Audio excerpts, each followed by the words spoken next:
They saw a uniform. They saw a name tag that said Maya. They saw someone to fetch the wine and clear the crumbs. What the board members of Kellington Capital didn't see was the woman who had spent 10 years mastering the mathematics of catastrophe. When the CEO laughed at her warning, he didn't realize he was 3 minutes away from signing a death warrant for his own company. He told her to go back to the kitchen. Instead, she picked up a marker, walked to the glass wall, and wrote down an equation that silenced a room worth $5 billion.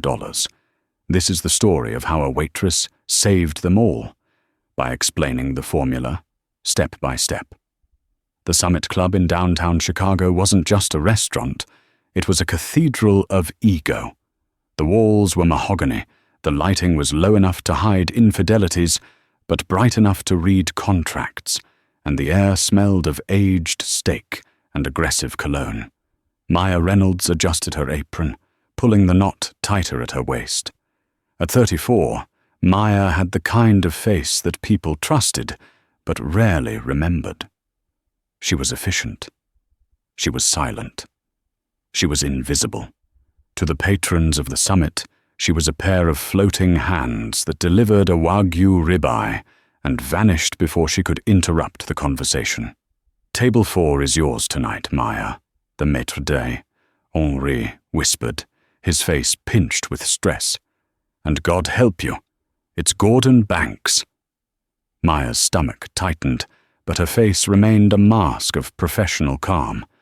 "Understood. Gordon Banks, the CEO of Kellington Capital. He was a man who took up more space than his physical frame allowed. He was currently sitting at the best table in the house, surrounded by his inner circle. Liam Fletcher, the nervous, sweating CFO. Sylvia Harth, the icy, terrifyingly sharp lead counsel. And a younger man Maya didn't recognize, presumably an analyst or a protege. They were celebrating.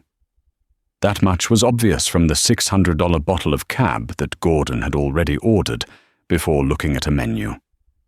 Maya approached the table with the silent grace of a ghost. As she poured the wine, she didn't look at their faces, but she couldn't help but hear the voices. They were loud, the volume of people who believe they own the room. "It's done, Liam. Stop sweating on the tablecloth," Gordon boomed, swirling his wine. "The merger with Oakhaven Logistics goes through tomorrow morning at 9 a.m. We are buying the future of Midwest transport for pennies on the dollar." Liam Fletcher wiped his forehead with a linen napkin. "I know, Gordon. The audit looks clean. The debt-to-equity ratio in their Q3 report was a little tight." "Tight?" Gordon laughed, a barking sound. "It's aggressive, that's what I like. They leveraged for growth. We're acquiring assets, Liam, not liabilities. The valuation is solid." Maya finished pouring the wine. As she pulled the bottle away, she caught a glimpse of the papers spread out on the table, a breach of restaurant etiquette. But Gordon Banks made his own rules. It was a balance sheet. Her eyes, trained by a lifetime she had tried to leave behind, locked onto a specific column: cash flow from financing activities. Then her eyes darted to accounts receivable. A chill went down her spine that had nothing to do with the restaurant's air conditioning. The numbers didn't dance. They screamed. There was a discrepancy, a subtle, rhythmic variance that shouldn't exist in a natural market environment. "More bread," Gordon snapped, not looking at her. "Of course, sir," Maya said softly. She retreated to the kitchen, her heart hammering against her ribs. She shouldn't care. She was a waitress. She was making minimum wage plus tips to pay for her mother's dialysis. She wasn't that person anymore. She wasn't the prodigy who had burned out of the PhD program at MIT. She wasn't the analyst who had seen too much. "Just get the bread, Maya," she told herself. "Don't look at the math." But the math was a curse. Once you saw the pattern, you couldn't unsee it. When she returned with the bread basket, the conversation had shifted to bonuses. They were talking about buying yachts. They were talking about the millions they would personally pocket once the Oakhaven deal was signed. Liam was still looking at his tablet. "I mean, the Benford's Law analysis passed," he muttered, mostly to himself. "The first digits are distributed normally." Maya froze. She was holding the bread basket mid-air. Benford's Law, she thought. That's the amateur mistake. Sophisticated fraud doesn't fail Benford's Law. They randomize the first digits. You have to look at the last digits. She set the bread down. Her hand trembled slightly. If they signed this deal, Kellington Capital wouldn't just lose money. Based on the leverage Gordon was describing, they would be absorbing a toxic asset that would implode their liquidity within 60 days. Kellington would go bankrupt. Hundreds of employees, secretaries, janitors, junior analysts would lose their pensions. Gordon reached for a roll. "Sylvia, is the contract ready for the 9 a.m. signing?" "Drafted and printed," Sylvia said, sipping her wine. "It's ironclad." Maya took a breath, a deep, dangerous breath. She knew the rule. The staff is furniture. Do not speak unless spoken to. "Excuse me, sir," Maya said. Her voice was low but clear. Gordon Banks stopped, a piece of bread halfway to his mouth. He looked at her as if a chair had suddenly started speaking. The table went silent. "What?" Gordon asked, his tone dropping to a dangerous register. I couldn't help but overhear," Maya started, her hands clasping behind her back to hide the shaking. "You mentioned the Benford analysis on the Oakhaven audit." Liam blinked, looking up. "I did. Maya hesitated. "Did you run a duplication test on the cents column? Specifically the frequency of the number Waiazuohu and 50 in the invoices?" Silence. Absolute, heavy silence. Gordon Banks slowly lowered his bread. He turned his entire body toward her. His face wasn't curious. It was red with indignation. "I'm sorry," Gordon said, his voice dripping with sarcasm. "Did the woman bringing me my dinner rolls just ask my CFO about a duplication test?" "Gordon, wait," Liam said, frowning. "Why would you ask that?" "Because," Maya said, risking everything. "Benford's Law detects natural number generation, but human-generated numbers, like fake invoices, often have a subconscious bias toward round numbers or halves. If the Oakhaven books are cooked, the frequency of 0.00 and 50 will be statistically impossible. It's the round number bias in forensic accounting." Sylvia Harth raised an eyebrow, looking at Maya for the first time, with something other than dismissal. But Gordon Banks wasn't having it. He slammed his hand on the table, making the silverware jump. "Henri!" he shouted, his voice booming across the restaurant. The maitre d' sprinted over, looking terrified. "Yes, Mr. Banks? Is something wrong?" "Get this woman away from my table," Gordon hissed, pointing a thick finger at Maya. "She is eavesdropping on private billion-dollar conversations and giving financial advice. It is the most unprofessional thing I have ever witnessed. I want her fired. Now!" Maya felt the blood drain from her face. "Sir, I was just trying to help." "Help?" Gordon scoffed. "You're a waitress. You carry plates. You do not analyze data. You are here because you didn't have the brains to be here." He gestured to his seat.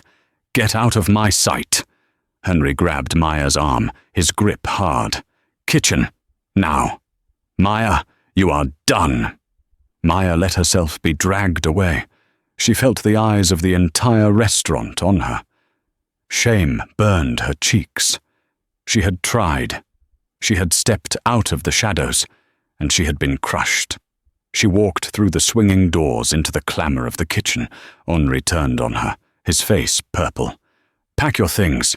Get out. You just cost us our best client." Maya nodded, fighting back tears. She untied her apron. She walked to her locker. But as she took off her name tag, She heard Gordon's voice in her head. We are buying the future. She thought of the employees at Kellington.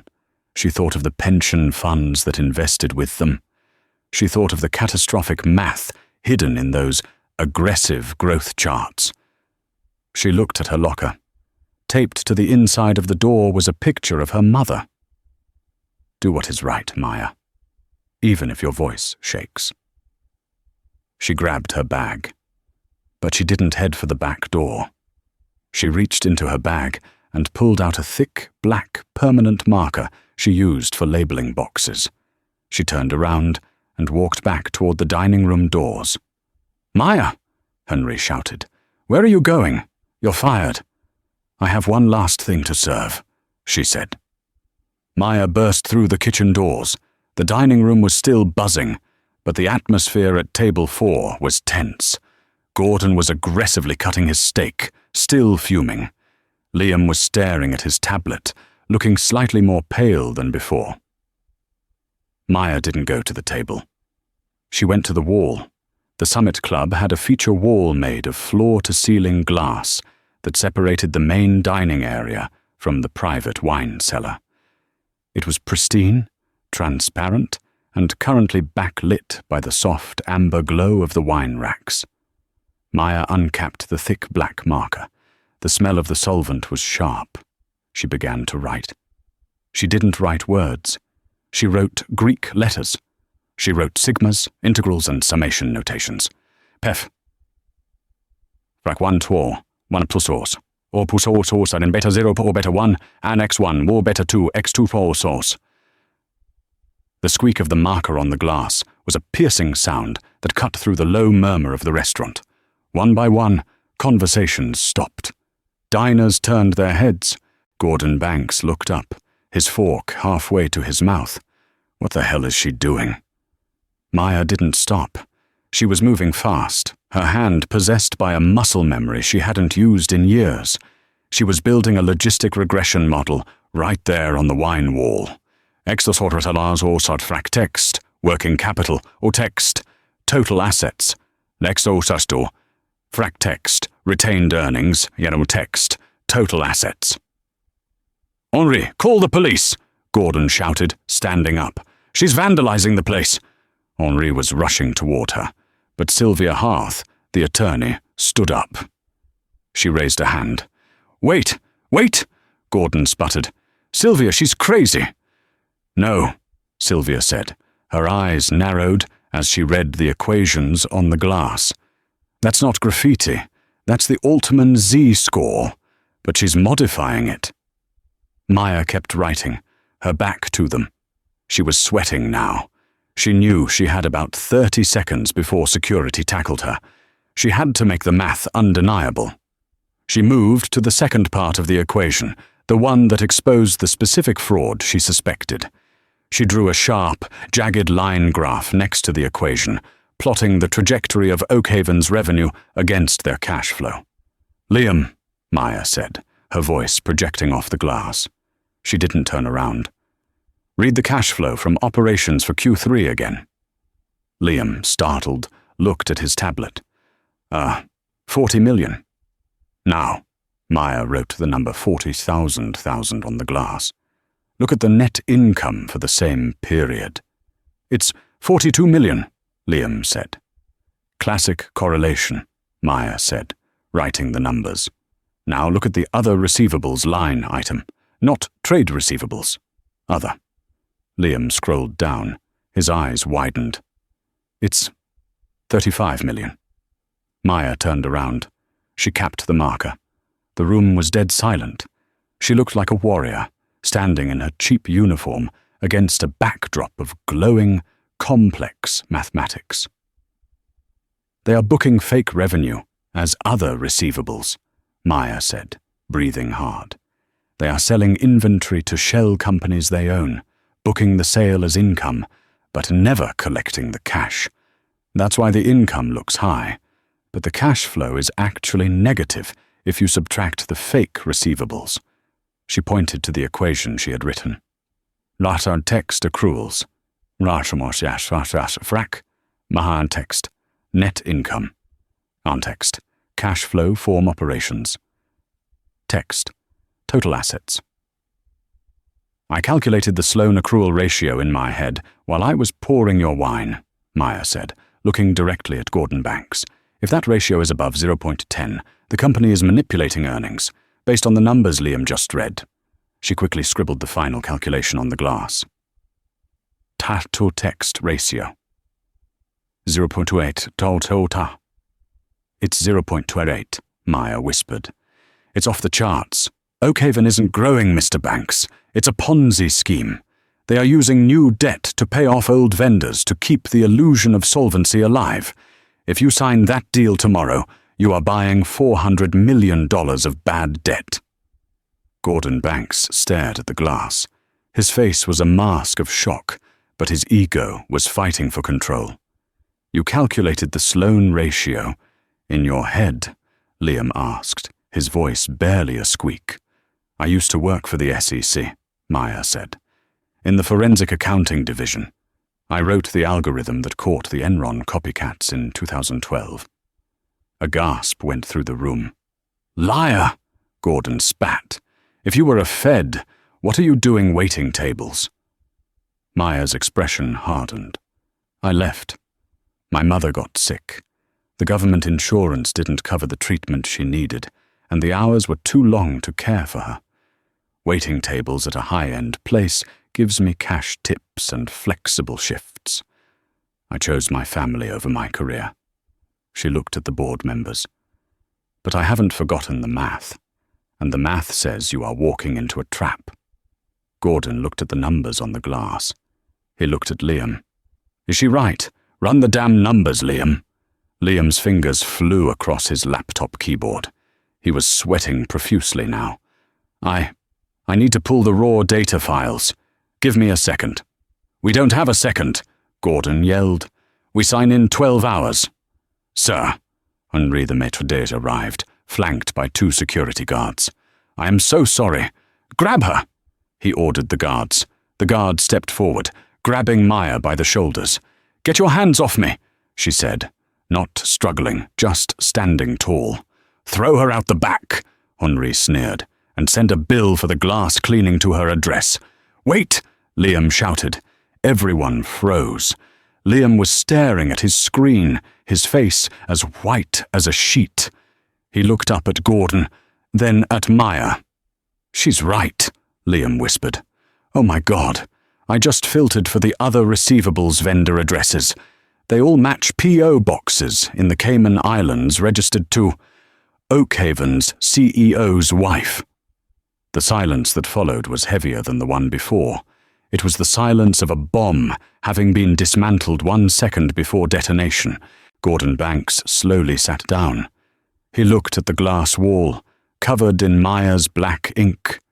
He looked at the waitress being held by security guards. Let her go, Gordon said. Sir? Henry asked. I said let her go, Gordon roared. The guards released her. Maya rubbed her arms. She picked up her marker from the floor where it had fallen. I'll clean this up, she said quietly, reaching for a napkin. Don't you dare touch that, Gordon said, standing up. He walked over to the glass wall, examining the equations as if they were a piece of modern art. He traced the line of the accrual ratio. He turned to face Maya. The arrogance was gone, replaced by a stunned, calculating look. You just saved me $500 million, he said. 700 million, Maya corrected him, if you count the lawsuits from the shareholders. Gordon let out a short, incredulous laugh. Who are you really? What is your name? Maya Reynolds. Maya Reynolds, Gordon repeated. Liam, pull up a chair. Sir, pull up a chair for Miss Reynolds at the table. Henry's jaw dropped. Mr. Banks, surely... Quiet, Henry. Bring her a glass, a clean one. Gordon looked at Maya. Please, sit down. I want you to walk me through this formula, step by step. And after that, I want to know why you aren't running my risk management department. Maya looked at the chair. Then she looked at the kitchen door. She was tired. Her feet hurt. but as she looked at the terrified admiration in Liam's eyes and the respectful nod from Sylvia, she knew her life had just pivoted. She walked over to the table, but she didn't sit.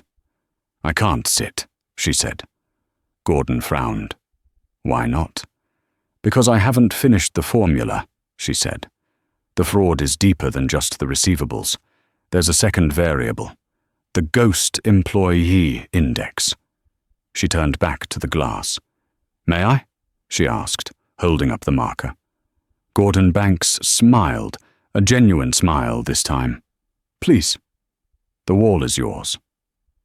The restaurant had gone quiet, but it was a different kind of silence now. It wasn't the silence of awkwardness. It was the silence of witnessing a master at work. The other diners had stopped eating. The waitstaff stood frozen near the kitchen doors. Maya didn't sit. She stood before the glass wall, which was now a chaotic tapestry of black ink. She wiped a small section clear with her sleeve, ignoring the smudge it left on her uniform. "Payroll," Maya said, her voice steady. "It's the hardest thing to fake because it involves thousands of small data points. Human behavior is messy. Algorithms are clean. Too clean." She uncapped the marker again. "Liam, do you have the Oak Haven payroll timestamps? Not the amounts. The exact time the direct deposits hit the employee accounts." Liam, who was now typing furiously, nodded. "I have the batch files here." "Why?"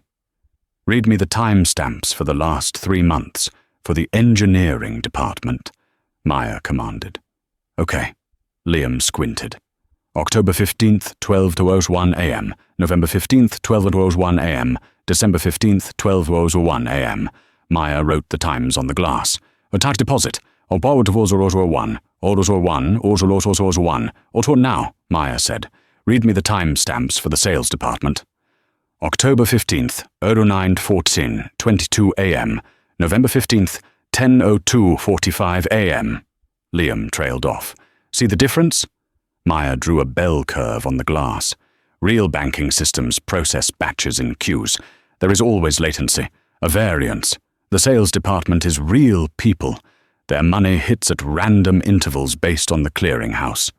She pointed to the engineering timestamp. "But 12:01 a.m., 3 months in a row, down to the second. That's not a bank transfer.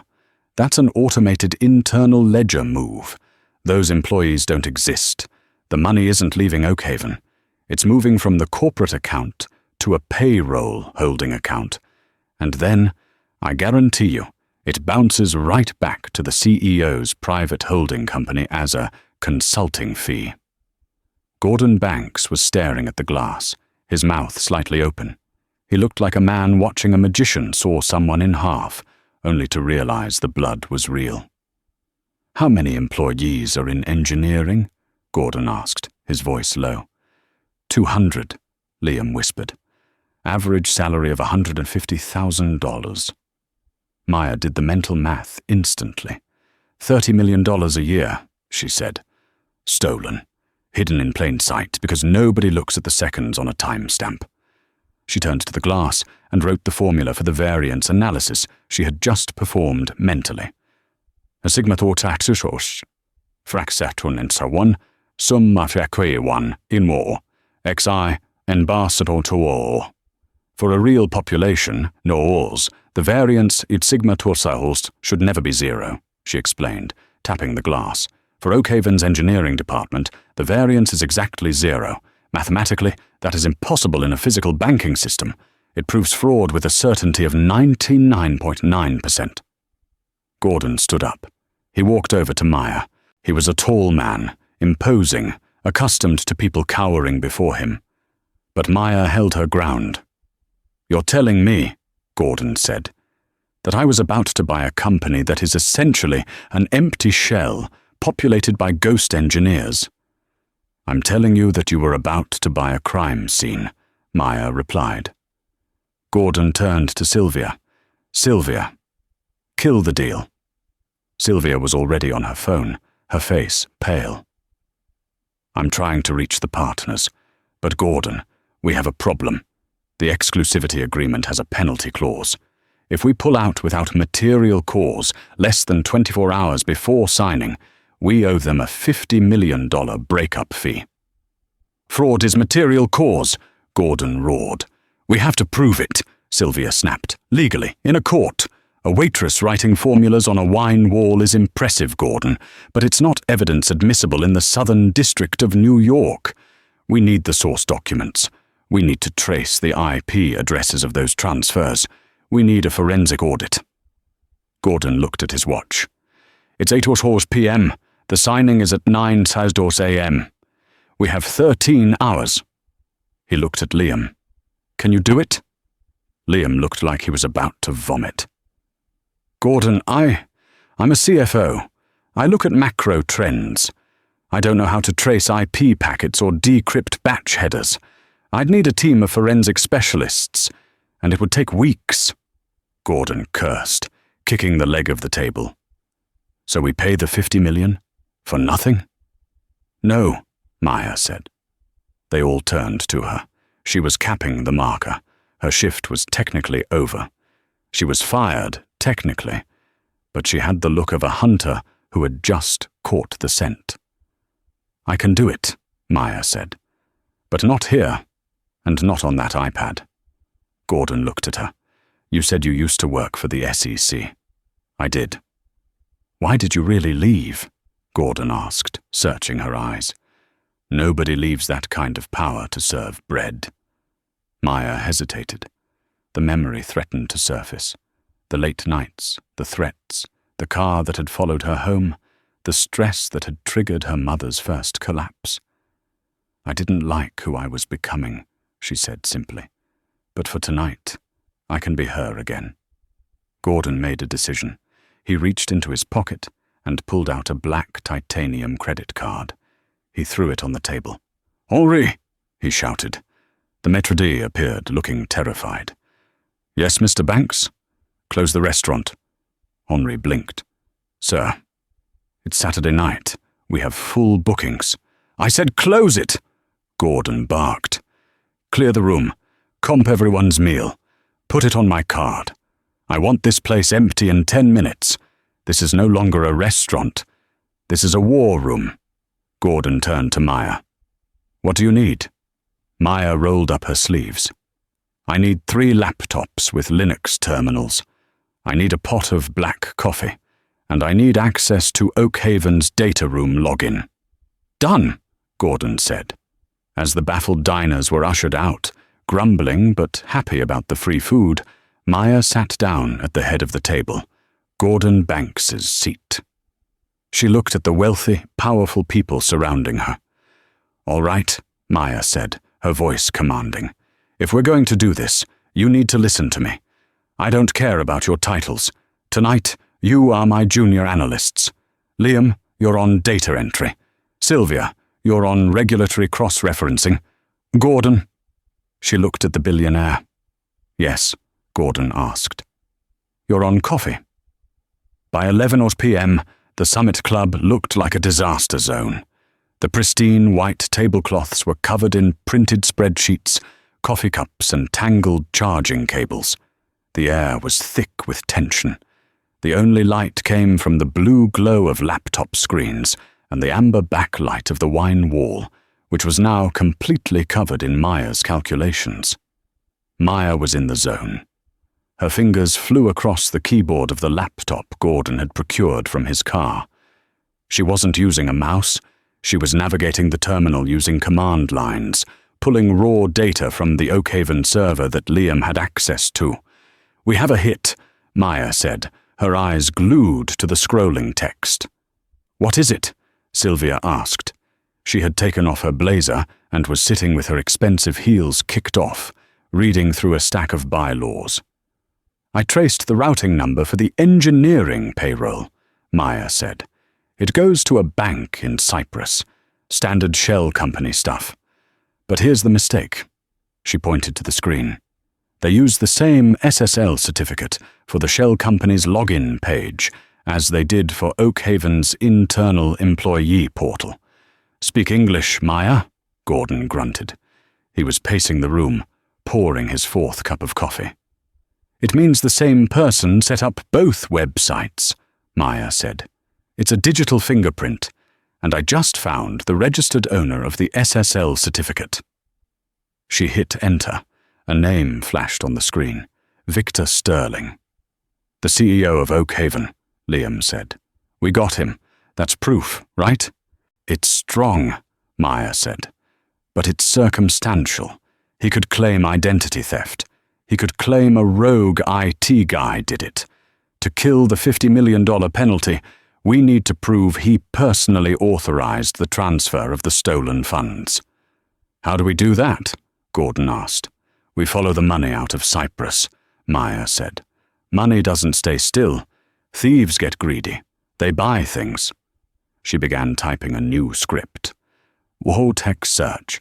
Text transaction to ID. The right arrow. Text Cyprus. Or right arrow. Or text.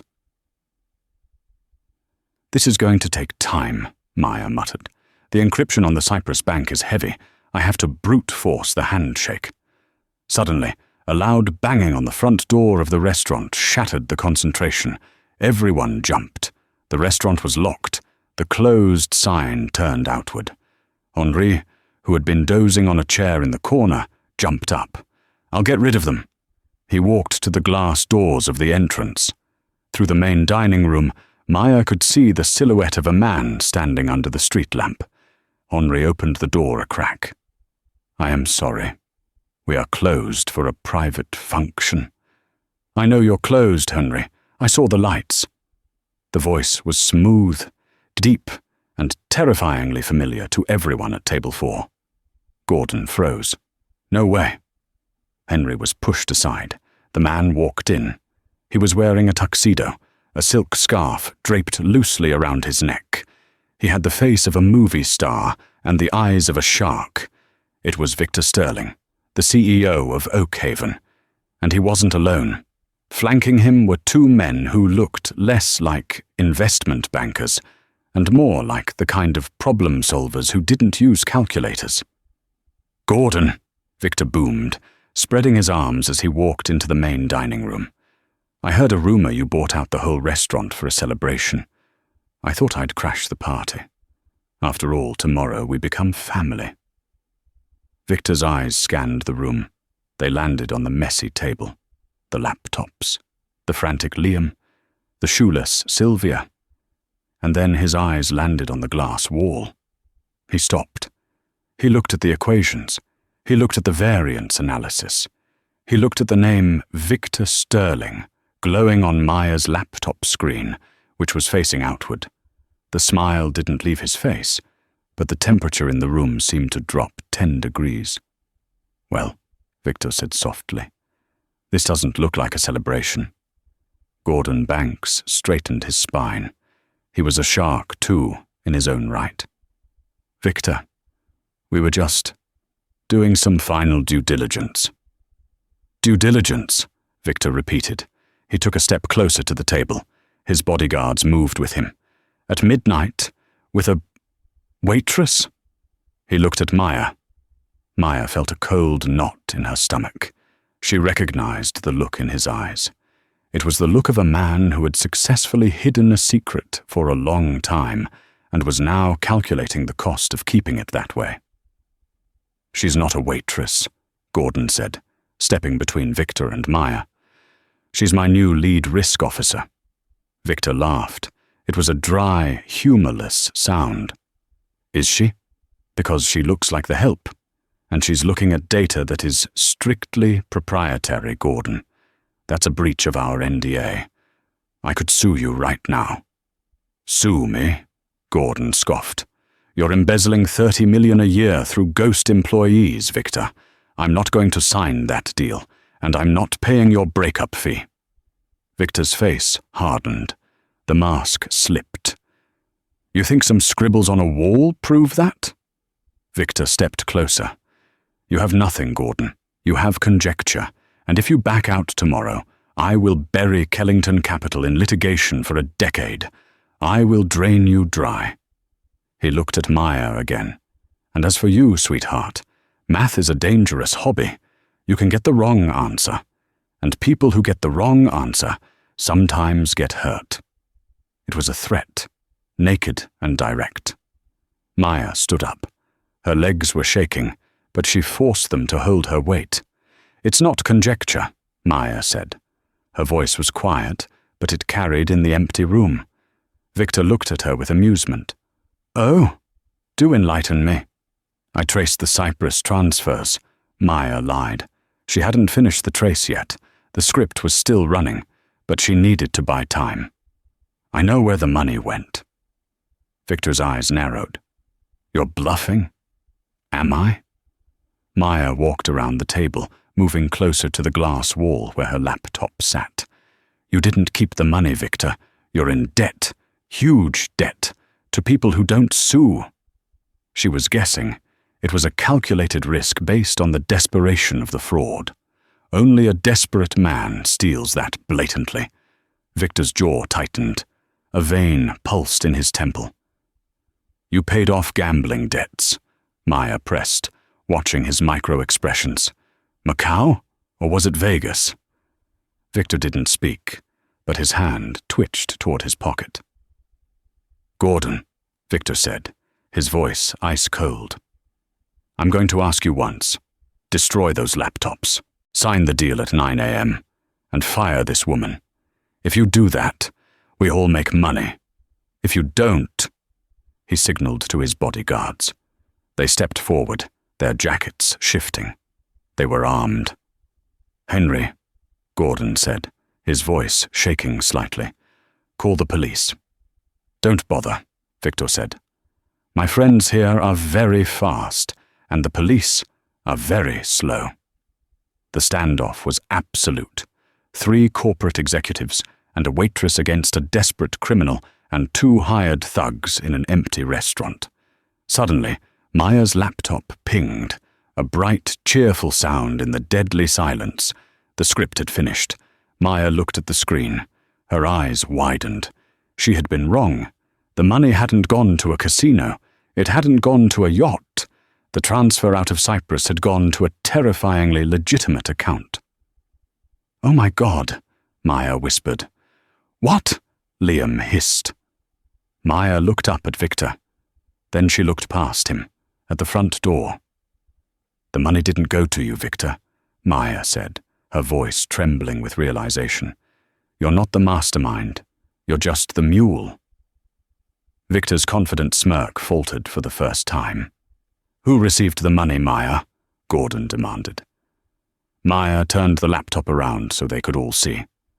"Recipient, Kellington Capital, Executive Bonus Pool B." Silence.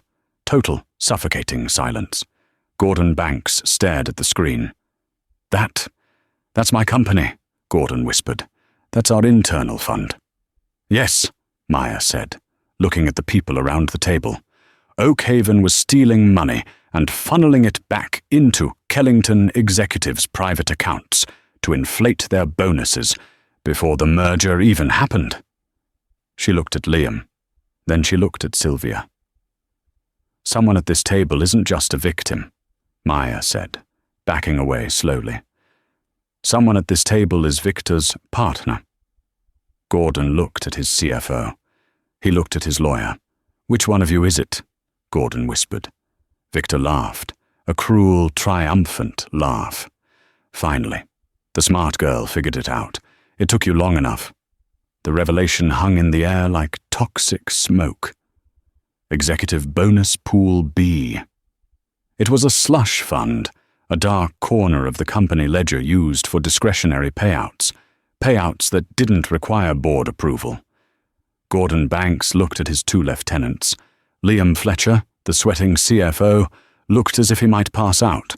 He was clutching his chest, his eyes darting back and forth. Sylvia Harth, the general counsel, stood perfectly still. Her expression hadn't changed. She closed her laptop with a soft click. "Liam," Gordon said, his voice ragged, "tell me you didn't set up that pool." I, Liam stammered. "I set up the account structure years ago, Gordon, but I haven't touched it. I swear, the access code's a dual key. I have half, and—" He stopped. He looked at Sylvia. Sylvia Harth sighed. It was the sound of someone annoyed by a long line at a coffee shop, not someone caught in $100 million felony. "You always were too sentimental for this business, Gordon," Sylvia said. She picked up her purse and walked calmly around the table, not away from the danger, but toward Victor Sterling. Victor smiled and extended a hand. Sylvia took it. "Sylvia?" Gordon's voice broke.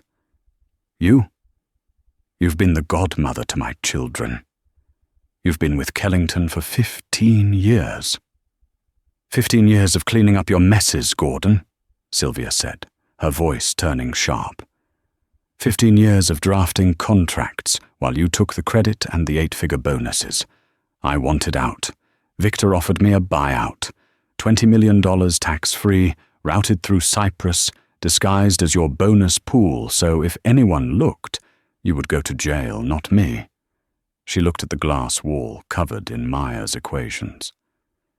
"It was a perfect plan," Sylvia said coldly, "until you let the help play with the calculator." She turned to Victor. "The laptop has the trace logs.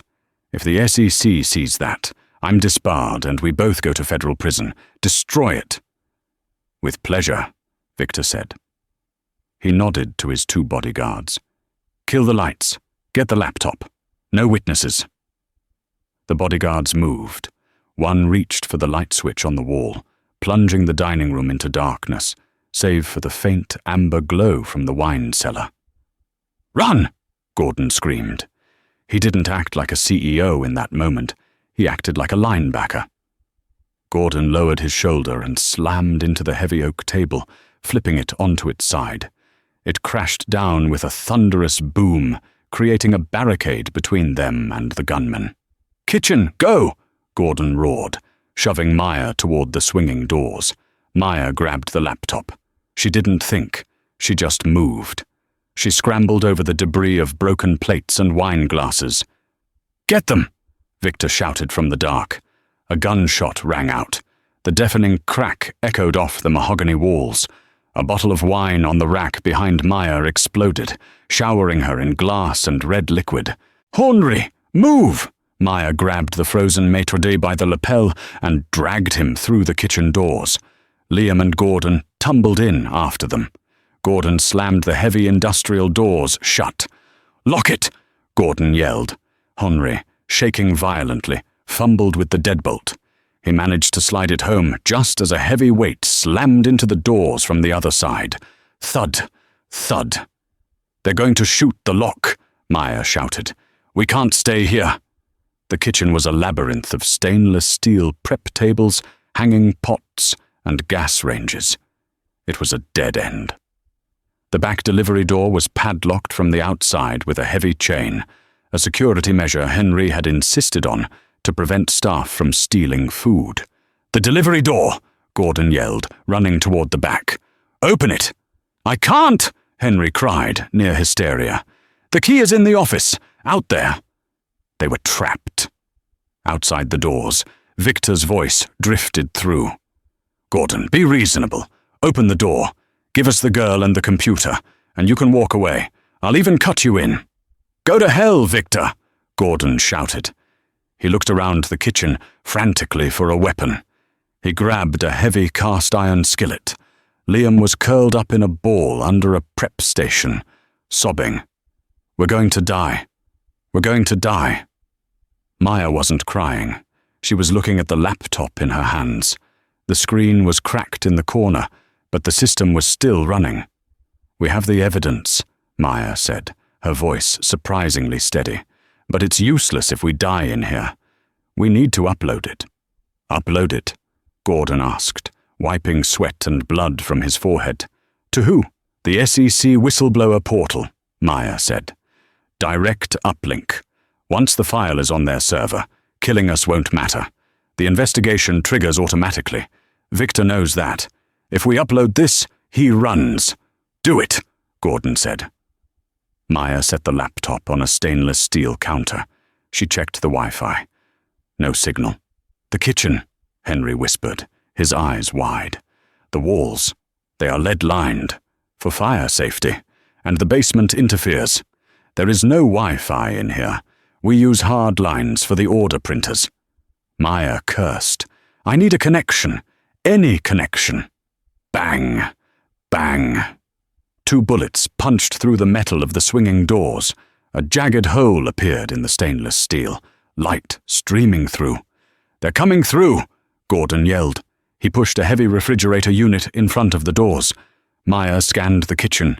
Her eyes landed on the point of sale, POS terminal, near the pass-through window. It was an old system, clunky and wired directly into the wall. Henry, Maya snapped. Does that POS terminal have an external USB port? I don't know. Maya ran to the terminal. She spun it around. There, on the side, was a dusty USB slot.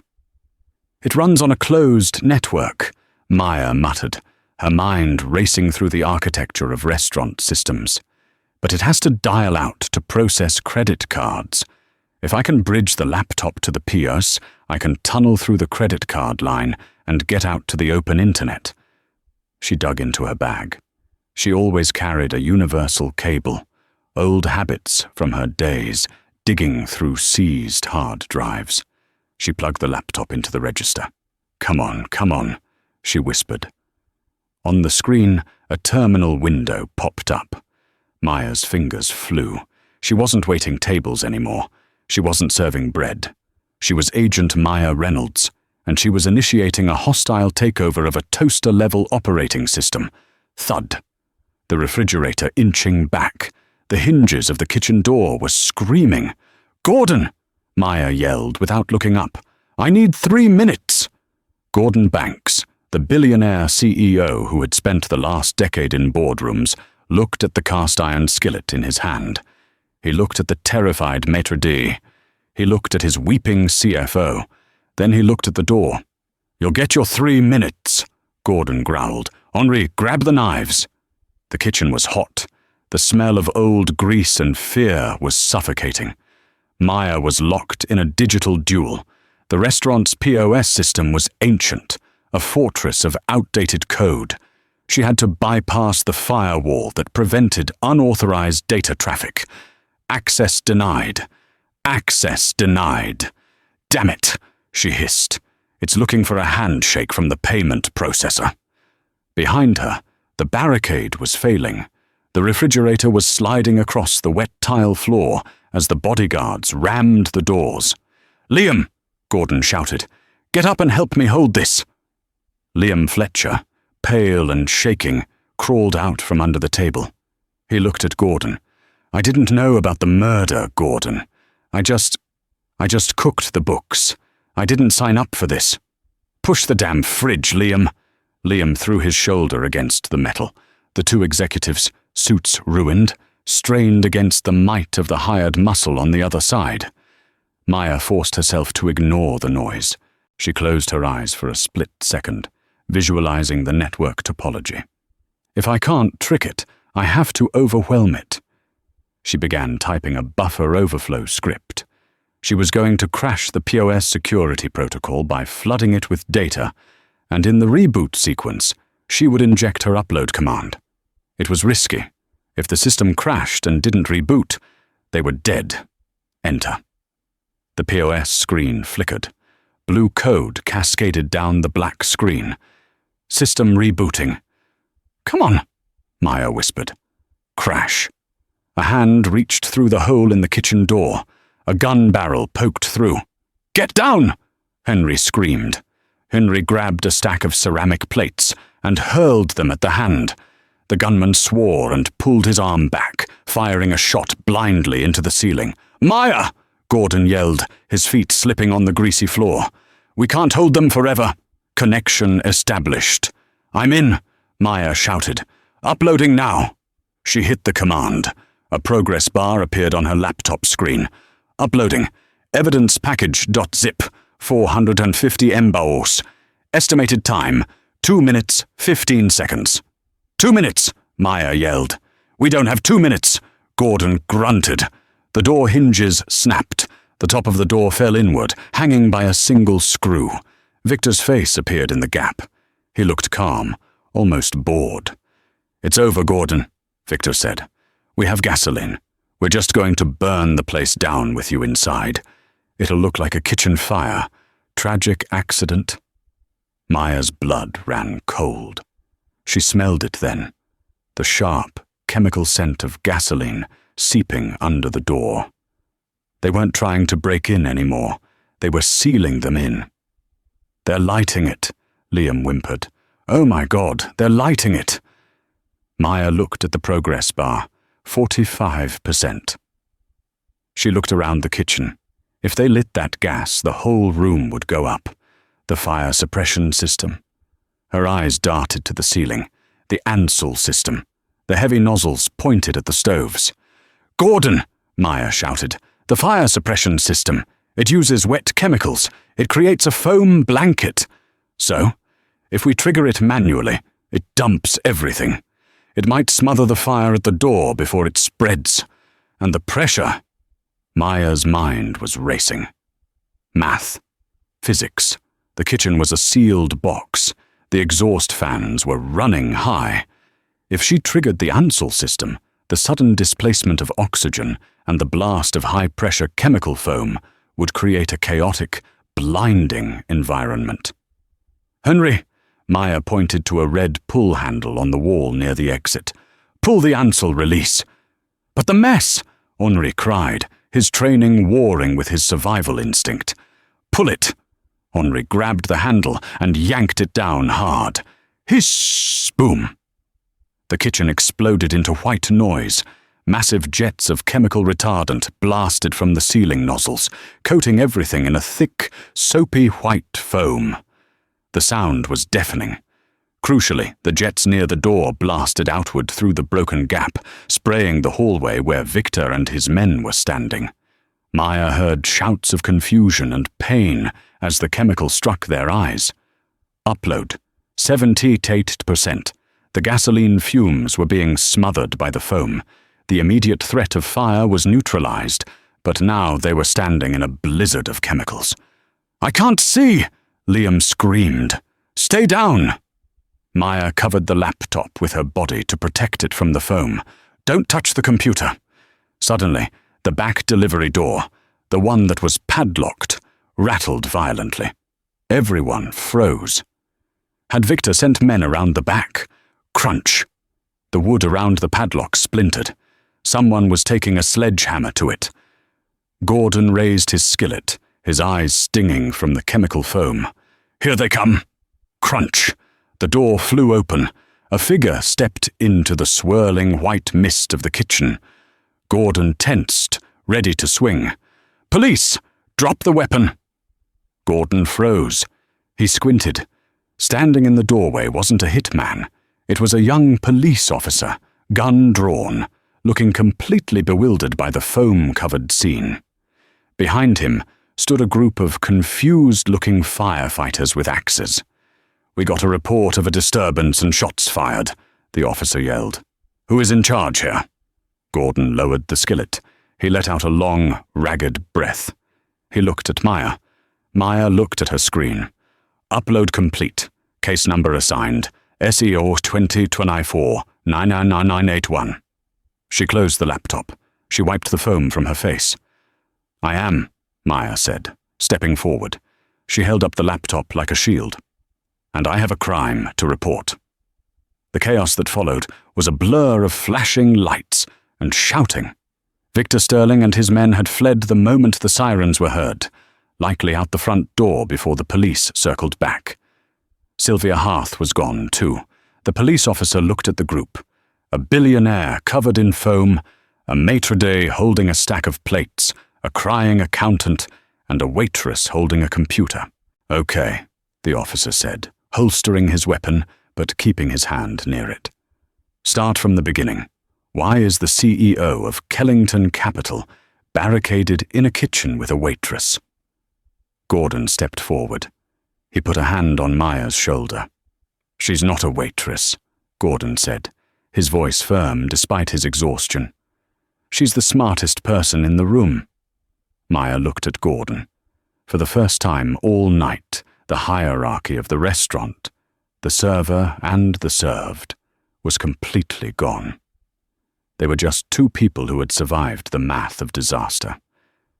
"Officer," Maya said, handing him the laptop. "You're going to want to give this to the FBI's Financial Crimes Division, and you're going to want to put out an APB for Victor Sterling and Sylvia Harth." "On what charges?" the officer asked. Maya smiled. It was a tired, grim smile. "Grand larceny, conspiracy to commit fraud, attempted murder." She paused, "and failing to carry the one." 3 weeks later, the headlines were still dominating the global financial news cycle. Waitress exposes $700 million fraud ring. Kellington Capital CEO calls server the smartest person in the room. Manhunt ends. Victor Sterling arrested in Morocco. But for Maya Reynolds, the only news that mattered was the steady beep of the monitor in the recovery room at St. Jude Medical Center. Her mother, Sarah, was sleeping soundly. The transplant had been a success. The crushing weight of medical debt had evaporated, replaced by the best care money could buy, courtesy of a consulting bonus wired directly from Gordon Banks' personal account. Maya adjusted her blazer.